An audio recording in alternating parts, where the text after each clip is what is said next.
Hello friends, मैं आपका दोस्त एडवोकेट चंद्रका ध्रुवे आज आपको याद करवाने वाला हूँ भारतीय न्याय संहिता तो हमने याद कर चुके हैं। भारतीय नागरिक सुरक्षा संहिता तो हमने इस इसके पहले जो वीडियो था उस पर हमने याद करे अध्याय 1 से 22 तक के। क्यों से कि पहले हमको अध्याय याद होना चाहिए। एक बार फिर से रिवाइज करते हैं, आप भी रिवाइज करिए।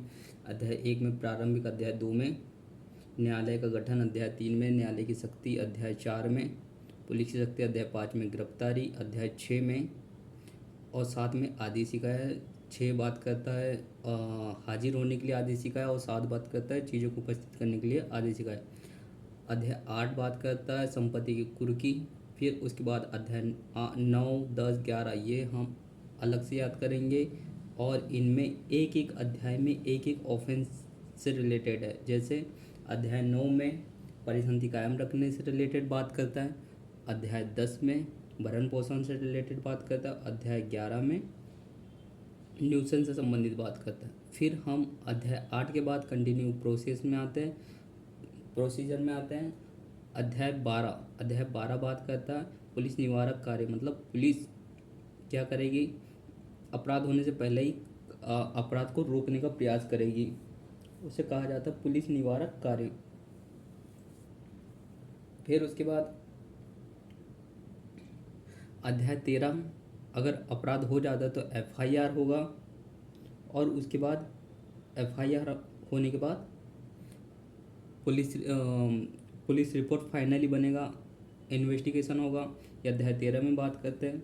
फिर उसके बाद अध्याय 14 में हम देखते हैं कि अगर पूरा एफआईआर हो जाता, फाइनल रिपोर्ट रेडी हो जाता, तो न्यायालय जाने से पहले हमें अधिकारिता देखना होता है कि किस न्यायालय पे हम जाने का अधिकारिता है। फिर उसके बाद अध्याय 15 में कार्रवाई शुरू होती है। ये हुआ एफआईआर माध्यम से। अगर कोई व्यक्ति एफआईआर माध्यम के अलावा इसके अलावा परिवाद माध्यम से आना चाहता है, परिवाद के तहत, तो अध्याय 16 दे रखा है जिसमें परिवार से संबंधित बात करता है। और फिर अध्याय 16 में कार्रवाई का प्रारंभ के बारे में बात करता है कि अब कार्रवाई प्रारंभ होगा। फिर अध्याय 18 पे आरोप तय किए जाते हैं और 19 से ट्रायल चालू होता है। 19 में सेशन ट्रायल चालू होता है, 20 में वारंट ट्रायल, 21 में समन ट्रायल और 22 में या कंटिन्यू होता है संक्षिप्त ट्रायल। ठीक। और फिर इसी प्रकार हम 23 में पढ़ते हैं सौदा अभिभाग। ठीक।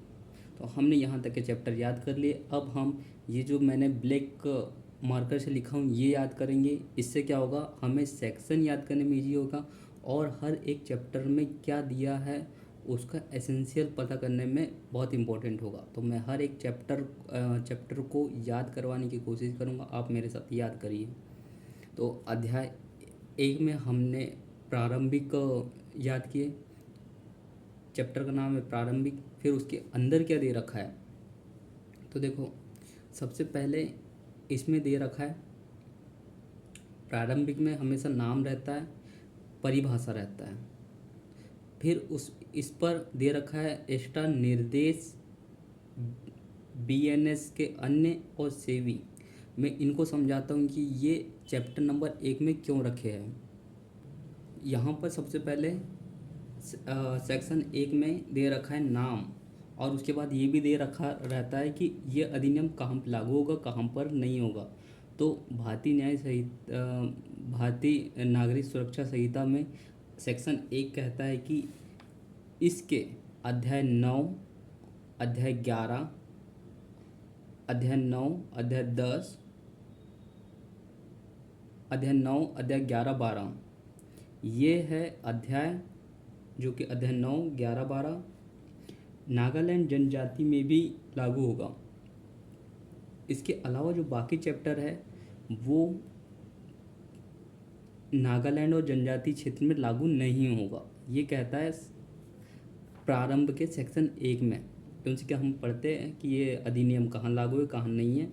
तो आप इसे याद रखिए कि भारतीय नागरिक सुरक्षा संहिता के चैप्टर 9, 11, 12 नागालैंड और जनजाति में लागू है, इसके अलावा बाकी चैप्टर लागू नहीं है वहाँ पे। ठीक, फिर उसके बाद हम परिभाषा 2 में धारा 2 में परिभाषा उनको याद करते हैं, जो कि परिभाषा उनको हम डीप में याद करेंगे। अभी हम चैप्टर को समझ रहे हैं कि चैप्टर में दे क्या रखा है। फिर उसके बाद हम देखते हैं कि सेक्शन 3 में निर्देशों का अर्थ समझा रखा है।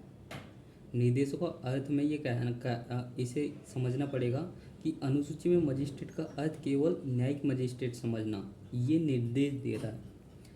निर्देश का अर्थ क्या है? निर्देश का अर्थ जो यहाँ पे लिखा हुआ है, निर्देश का अर्थ हमको समझना है कि अनुसूची में मजिस्ट्रेट का अर्थ होता है न्यायिक मजिस्ट्रेट, इसे याद रखने की बात है।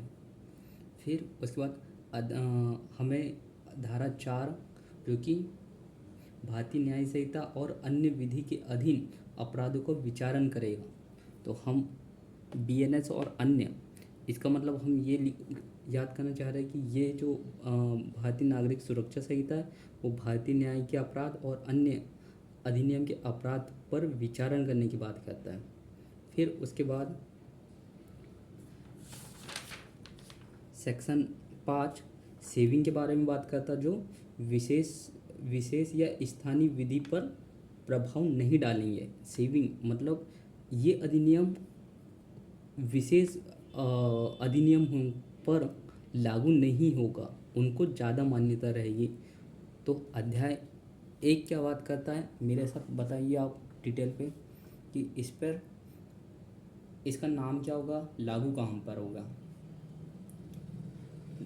इसका नाम होगा भारतीय नागरिक सुरक्षा संहिता, और उसके बाद ये लागू कहाँ पर होता है, तो चैप्टर 9, 11, 12 नागालैंड और जनजाति पर लागू होता है, बाकी चैप्टर लागू नहीं होते हैं। फिर हम डेफिनेशन को समझते हैं, फिर निर्देश को समझते हैं कि निर्देश का मतलब क्या होता है कि मजिस्ट्रेट का मतलब न्यायिक मजिस्ट्रेट होगा। और उसके बाद अध्याय सेक्शन 4 हमें क्या समझाता है कि BNS और अन्य, इसका मतलब है कि जो भारतीय नागरिक सुरक्षा संहिता है वो BNS और अन्य अधिनियम के लिए प्रक्रिया का काम करेगा। और सेविंग का मतलब कहता है कि ये जो अधिनियम है, विशेष अधिनियम उन पर लागू नहीं होगा, अगर वो वहाँ का जो प्रोसीजर है वही प्रोसीजर को वो लोग फॉलो करेंगे।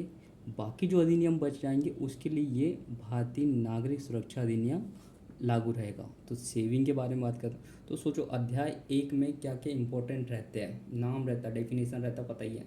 फिर निर्देश को भी समझाया कि उनसे कि बाकी अधिनियम पे पूरे मजिस्ट्रेट आने वाले। फिर बता रहे कि ये भारतीय नागरिक सुरक्षा संहिता की जो प्रक्रिया है ये किन अधिनियम के लिए है, तो सेक्शन 3 मतलब ये कहता है कि इनके लिए है, और सेविंग कहता है कि इनके लिए नहीं है। ठीक, तो क्या कहता है, सेक्शन 4 के तहत BNS और अन्य अधिनियम के लिए है, और सेविंग मतलब इनमें जो विशेष न्यायालय है इनके लिए नहीं है। ठीक है, तो हम चैप्टर नंबर 1 को याद कर रहे हैं, और इसके बाद हम चैप्टर नंबर 2 के लिए अगला वीडियो बनाते हैं। थैंक यू, बने रहिए मेरे साथ।